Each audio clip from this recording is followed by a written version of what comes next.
నమస్తే, welcome to BCN news. నేను విజయలక్ష్మి. ముందుగా ముఖ్యాంశాలు.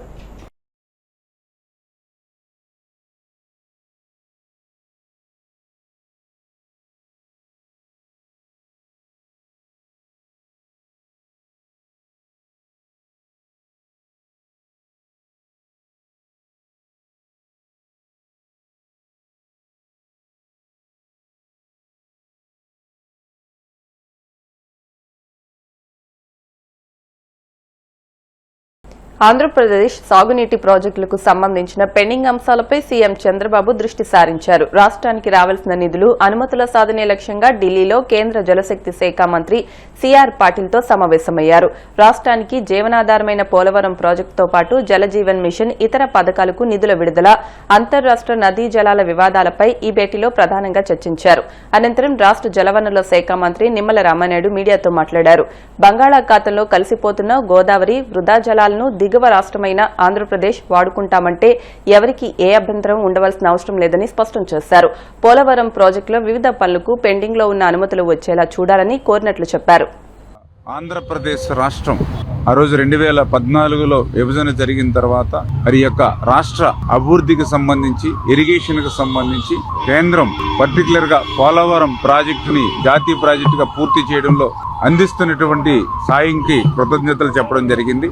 ఆ పోలవరానికి సంబంధించి ఛత్తీస్గఢ్, ఒరిస్సా రాష్ట్రాల్లో ప్రజాపై సేకరణ జరగలేదు అని చెప్పి ఆ రోజు మరి 2011 సంవత్సరంలో స్టాప్ వర్క్ ఆర్డర్స్ ఏదైతే ఆ రోజు కేంద్రం ఇచ్చారో అది తాత్కాలికంగా ఎప్పటికప్పుడు పొడిగించుకుంటూ, అంటే రేపు 2026 నవంబర్ వరకు స్టాప్ వర్క్ ఆర్డర్ మీద స్టే ఇవ్వడం జరుగుతుంది. దీన్ని శాశ్వతంగానే ఈ స్టాప్ వర్క్ ఆర్డర్ ని క్యాన్సిల్ చేయమని చెప్పేసి కూడా కోరడం జరిగింది. పోలవరానికి సంబంధించి ఆ రోజు 2009లో డిపిఆర్ తయారు చేసినప్పుడు 9,500, అదేవిధంగా 11,500కి మాత్రమే ఆ యొక్క right and left main canals design చేయడం జరిగింది. దాని ప్రకారమే ఆ రోజు డిపిఆర్ లో ఆమోదించడం జరిగింది. అయితే భవిష్యత్తు అవసరాలను కూడా దృష్టిలో పెట్టుకుని right main canal 17,500, left main canal కూడా 17,500కి ఇప్పుడు కాలువల యొక్క సామర్థ్యం పెంచి చేస్తున్న వల్ల ఆ పెంచినటువంటి సామర్థ్యానికి అయ్యేటువంటి ఆర్థిక వ్యయం కూడా ఈ పోలవరం ప్రాజెక్టుకు సంబంధించినటువంటి వ్యయంలో మరి కలిపి సాయం అందించాలని చెప్పి కూడా కేంద్ర మంత్రివర్యులను కూడా కోరడం జరిగింది గౌరవ ముఖ్యమంత్రి గారని చెప్పి తెలియజేసుకుంటూ, అదేవిధంగా గోదావరికి సంబంధించి కూడా మరి ఈ యొక్క నీటి పంపకాల ప్రాజెక్టుల వారీగా అంటే రాష్ట్ర విభజన జరిగిన తర్వాత ప్రాజెక్టుల పరంగా అటు తెలంగాణ కానీ ఇటు ఆంధ్రప్రదేశ్ రాష్ట్రానికి సంబంధించి మరి యొక్క గోదావరి ట్రిబ్యునల్ని వేసుకుని తద్వారా ఆ యొక్క వాటాలను తీసుకోవాలని గతంలోనే మరి అపెక్స్ కౌన్సిల్ మీటింగ్లో కూడా అటు తెలంగాణ ఇటు ఆంధ్ర రాష్ట్ర ముఖ్యమంత్రులు నిర్ణయం తీసుకున్నారు. కాబట్టి ఆ నిర్ణయానికి అనుగుణంగా గోదావరి ట్రిబ్యునల్ను వెనువెంటనే నియమించి తద్వారా ఆ యొక్క ప్రాజెక్టుల వారీగా నీటి పంపకాలు గోదావరిపై చేయాలని చెప్పి కూడా కోరడం జరిగిందని చెప్పి తెలియజేసుకుంటూ, వంశధార ట్రిబ్యునల్ కి సంబంధించి వెనువెంటనే దాన్ని కూడా అమలు చేసేటువంటి విధంగా ఏదైతే 2021లోనే తీర్పు ఇచ్చినటువంటి నేపథ్యంలో ఆ వంశధార ట్రిబ్యునల్ యొక్క తీర్పును అమలు చేసినట్లయితే ఆ ఉత్తరాంధ్రకు సంబంధించి మరి నేరేడు బ్యారేజ్ ఇవి కూడా నిర్మాణం చేసుకోవడానికి అవకాశం ఉంటుంది. కాబట్టి ఆల్రెడీ తీర్పు ఇచ్చి ఉన్నారు కాబట్టి ఆ గెజిట్ నోటిఫికేషన్ కూడా ఇమ్మని చెప్పేసి కూడా కేంద్రాన్ని కోరడం జరిగింది. కేంద్రం సంబంధించినటువంటి నిధులు పర్టికులర్ గా RRR ఇటువంటి కేంద్ర సంబంధించినటువంటి నిధులను కూడా త్వరితగతంగా ఆంధ్రప్రదేశ్ రాష్ట్రానికి విడుదల చేసేటువంటి విషయంలో కూడా కోరడం జరిగిందని చెప్పి తెలియజేసుకుంటూ, ఆ పోలవరం నల్లమల సాగర్కు సంబంధించినటువంటి ప్రతిపాదనలకు వెనువెంటనే మరి క్లియరెన్స్లు ఇచ్చేటువంటి విధంగా ఫైనాన్షియల్ కూడా ఇమీడియట్లీ మరి సాయం చేసేటువంటి విధంగా కూడా ముందుకెళ్లాలని చెప్పి కూడా కోరడం జరిగింది. పోలవరం నల్లమల సాగర్కు సంబంధించి చాలా క్లియర్ గా సముద్రంలోకి వృధాగా పోయేటువంటి నీటినే మనం ఉపయోగించుకుంటూ ఉన్నాం. ఆంధ్రప్రదేశ్ అనేది దిగువ రాష్ట్రం అంచేత దిగువ రాష్ట్రంగా లోయర్ రిపేరింగ్ స్టేట్ గా సహజ న్యాయ సూత్రం ప్రకారం కూడా ఆ వరద జలాల్ని ఉపయోగించుకునేటువంటి అవకాశం ఆంధ్రప్రదేశ్ రాష్ట్రానికి ఉంటుంది. ఆంధ్రప్రదేశ్ రాష్ట్రం ఆ వరద జలాలను ఉపయోగించుకోకపోతే అది బే ఆఫ్ బెంగాల్ బంగాళాఖాతంలో కలిసిపోయేటువంటి పరిస్థితి. నియోజకవర్గాల్లో అభివృద్ధి ఉపాధికి ఉన్న అవకాశాలను గుర్తించి వాటిని ముందుకు తీసుకువెళ్లే విధంగా ప్రణాళికలు సిద్దం చేయాలని జనసేన అధినేత డిప్యూటీ సీఎం పవన్ కళ్యాణ్ స్పష్టం చేశారు. ఎమ్మెల్యేగా ఉన్న కాలంలో మనం చేసిన అభివృద్ధి నియోజకవర్గ చరిత్రలో చిరస్థాయిగా నిలిచిపోవాలనే తపనతో పనిచేయాలన్నారు. పనితీరు ప్రజలు మెచ్చేలా ఉండాలని దిశానిర్దేశం చేశారు. జనసేన ఎమ్మెల్యేలతో ముఖాముఖి సమావేశాల్లో భాగంగా ఆయన 9 మందితో భేటీ అయ్యారు. వారి నియోజకవర్గాల్లో చేపట్టిన అభివృద్ధి సంక్షేమ పథకాల అమలు, నడుస్తున్న ప్రాజెక్టులపై చర్చించారు. మంత్రి నారా లోకేష్ రాజమండ్రిలో విస్తృతంగా పర్యటించారు. ఈ పర్యటనలో భాగంగా ఆదికవి నన్నయ్య యూనివర్సిటీ, చారిత్రక ప్రభుత్వ ఆర్ట్స్ కళాశాలలో పలు అభివృద్ధి కార్యక్రమాలను ప్రారంభించారు. విద్యారంగంలో మౌలిక వస్తువుల కల్పనకు కూటమి ప్రభుత్వం అత్యంత ప్రాధాన్యత ఇస్తుందని ఈ సందర్భంగా ఆయన స్పష్టం చేశారు. ఆదికవి నన్నయ్య యూనివర్సిటీని సందర్శించి అక్కడ 34 కోట్ల వ్యయంతో నూతనంగా నిర్మించిన 3 భవనాలను లాంఛనంగా ప్రారంభించారు. రాజమండ్రి ప్రభుత్వ ఆర్ట్స్ కళాశాలను సందర్శించి కళాశాలలో చేపట్టిన పలు అభివృద్ధి పనులను ఆయన ప్రారంభించారు. తొలుత కళాశాల ప్రధాన ద్వారం వద్ద నూతన లోగోను ఆవిష్కరించారు. ఉద్యమంలో చెక్కులేని స్ఫూర్తిని అందించిన వారిలో గాడ్చర్ల హరిసర్వోత్తమరావు గారు ఒక స్వాతంత్ర యోధుడు. ఆయన ఆర్ట్స్ కళాశాలలో విద్యార్థిగా ఉండగా వందే మాతరం నినాదాన్ని ప్రోత్సహిస్తూ యువతలో దేశభక్తి అనే చైతన్యాన్ని వెలిగించిన ఒక వ్యక్తి. బెంగాల్ విభజనను వ్యతిరేకిస్తూ వందే మాతరం ఉద్యమం దేశం యావత్తు జరిగిన స్వదేశీ ఉద్యమాల జ్వాలలు మా ఆర్ట్స్ కళాశాలను కూడా తాకాయి అనే చారిత్రక స్ఫూర్తికి చిహ్నం ఈ వందే మాతరం స్మారక వనం. వందే మాతరం అనేది ఒక పాట మాత్రమే కాదు, అది దేశభక్తి అగ్ని నిదానం. ఈ కార్యక్రమం ద్వారా మనం వందే మాతరం ఉద్యమాన్ని అలాగే స్ఫూర్తిని తలుచుకుందాం, భారతీయులుగా గర్విద్దాం. ఈ కళాశాలలో అలాంటి మహానుభావులు విద్యాభ్యాసం చేసిన ఈ మహాకళాశాలలో నేను కూడా అభ్యాసం చేయడం ఎంతో గర్వంగా భావిస్తూ సెలవు తీసుకుంటాను. చక్కెర ఎంత అవుతుంది, పాలు ఎంత అవుతుంది నమస్కారం నేర్చుకోవాలి కదా. ఎందుకంటే జీవితంలో కూడా బ్యాలెన్స్ చేసుకోవాలి కదా. ఆదాయం కానీ ఖర్చులు ఎక్కువ అవుతే ఏమవుతుంది తీసుకోవాలి. కంగ్రాచులేషన్స్.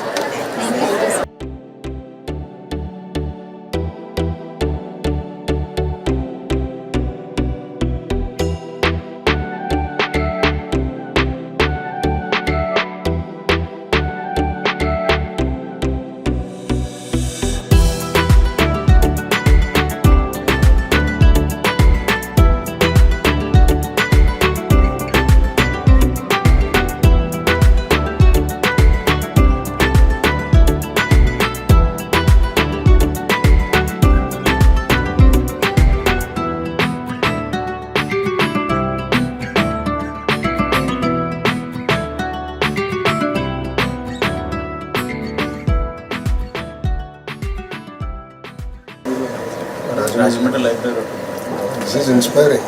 అంటే గవర్నమెంట్ సెక్టర్లో మీరు ఎంత బాగా చేయగలుగుతున్నారు. Very inspiring. It is inspiring. Continue the good work. ప్రతి దాన్ని కూడా డిజిటలైజ్ చేస్తాం సార్. స్టూడెంట్స్ ప్రాజెక్ట్స్ ఇచ్చి ప్రతి ఇయర్ వైజ్ బుక్స్ మనం స్కానర్ చేస్తాం. But it's very inspiring. నేను అసలు మా అమెరికన్ యూనివర్సిటీస్లో కూడా ఇంత గొప్ప రాక్ కట్ టెంపుల్స్ అని అప్పట్లో పెయింటింగ్స్ చేస్తారు. రాక్ కట్ టెంపుల్స్ పెయింట్స్ అని ఇది 1700 1800 బుక్స్ 1881 అంటే వెజిటబుల్స్ నుంచి కలర్స్ని ఎక్స్ట్రాక్ట్ చేసి పెయింట్ చేసింది సార్.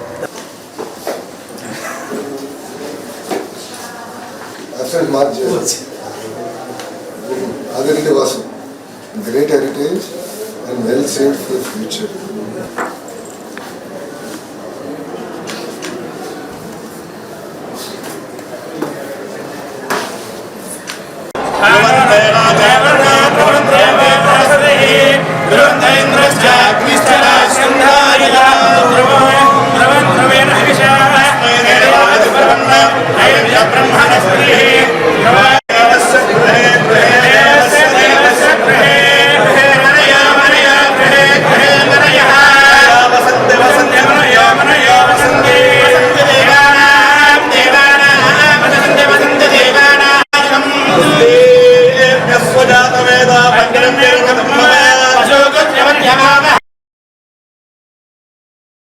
మంత్రి నారా లోకేష్ ను అసభ్య పదజాలంతో దూషించాడని తాడేపల్లికి చెందిన నాగేశ్వరరావు అనే వ్యక్తి ఇచ్చిన ఫిర్యాదు మేరకు మాజీ ఎంపీ గోరెంట్ల మాధవ్పై తాడేపల్లి పట్టణ పోలీసులు కేసు నమోదు చేశారు. ఆ కేసులో విచారణ కోసం పార్టీ రాష్ట్ర అధికార ప్రతినిధి వై నాగార్జున యాదవ్ తో కలిసి పట్టణ పోలీస్ స్టేషన్ కు వెళ్లిన మాజీ ఎంపీ విచారణ తర్వాత స్టేషన్ బయట మీడియాతో మాట్లాడారు.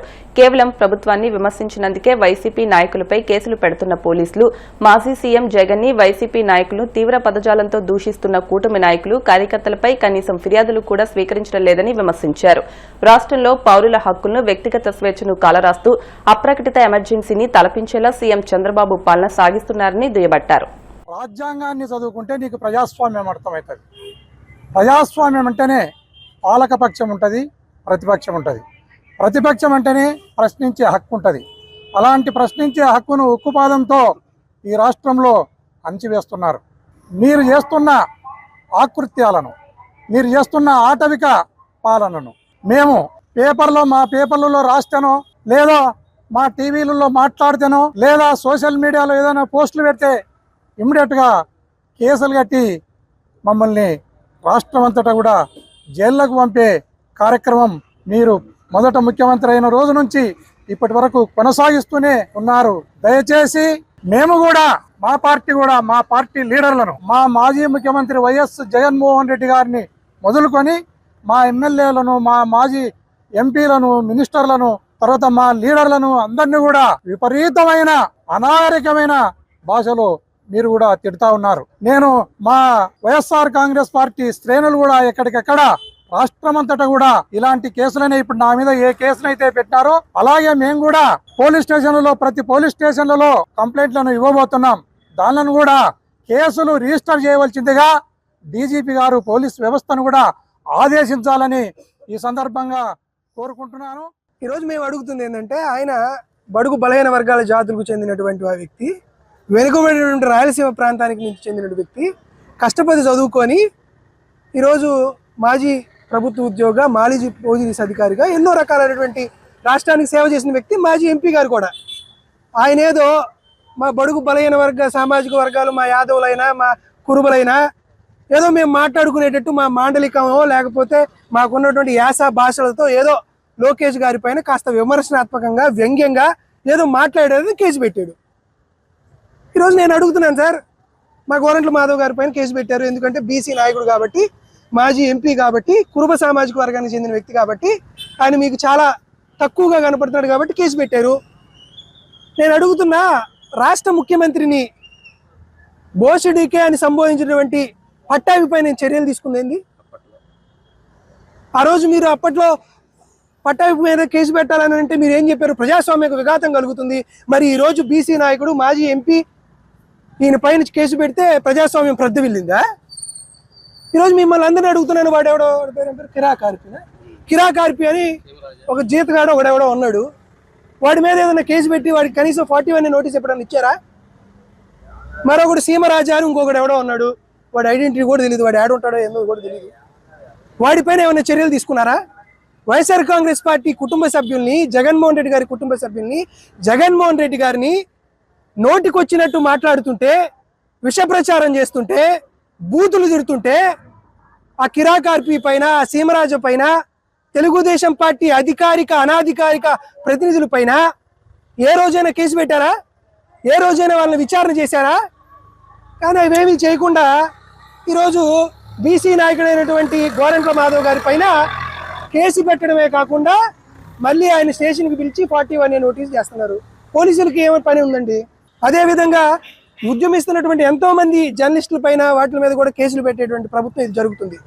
కాబట్టి ఈ ప్రభుత్వానికి వ్యతిరేకంగా రాసేటువంటి ప్రతి కళాన్ని తుంచేయాలని, ప్రతి గళాన్ని మూసివేయాలనేటువంటి కుట్ర ఈ కూటమి ప్రభుత్వంలో జరుగుతుంది. కాబట్టి ప్రజాస్వామ్యవాదులు, జర్నలిస్టు సంఘాలు, మిగతా ప్రజా ఉద్యమాలు చేసేటువంటి అందరూ కూడా వైఎస్ఆర్ కాంగ్రెస్ పార్టీతో పాటు కూటమి చేస్తున్నటువంటి ఈ ప్రభుత్వ వ్యతిరేక విధానాల్ని స్వస్తి చెప్పేటువంటి కార్యక్రమంలో, ఆ విప్లవాత్మకమైనటువంటి ఈ ఉద్యమంలో ఇప్పుడు కాసేపు ప్రకటనలు.